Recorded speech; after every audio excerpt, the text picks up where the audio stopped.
Heureux campagnard, belle provinciale et vous aussi, esprit éclairé de la capitale, bonjour et bienvenue dans 2.05 numéro 2. Nous vivons aujourd'hui un incroyable exode.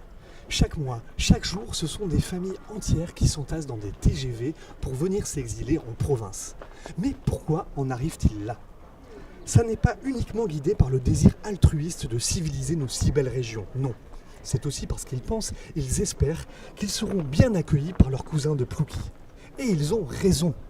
Car menés par des guides charismatiques tels l'inébranlable Monsieur Jup, les bouseux savent faire comme jamais pour transformer leur village en cité luxuriante, ravalent leurs murs et leur fierté, transforment leurs rivières en Paris-Plage et apprennent à lire pour comprendre les films sous-titrés.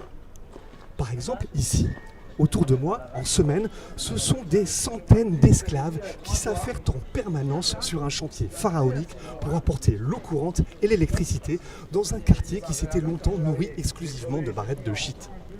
Enfin, quand je dis toute la journée, c'est quasiment toute la journée. Pas entre midi et 2, non.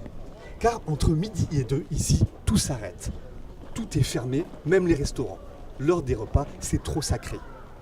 En effet, je vous le rappelle, amis parisiens néo-ruraux, chers colons, être du côté des sachants ne vous épargne pas le respect de l'autochtone qui passe par l'intégration de ses coutumes, fussent-elles très étranges.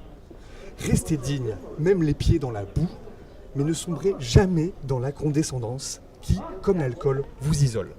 Sachez, et ça n'est pas le moins surprenant pour des gens de la capitale, qu'en Bouzy, beaucoup de commerçants sont facilement aimables, même quand on souhaite leur acheter leurs produits.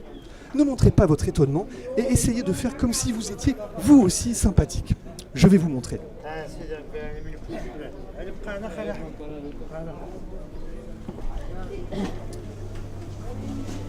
Pardon. Bonjour mon brave, vous me mettrez 2 bons bâtards de Bordeaux s'il vous plaît. Oui, comme monsieur Bismuth. Ça va, merci.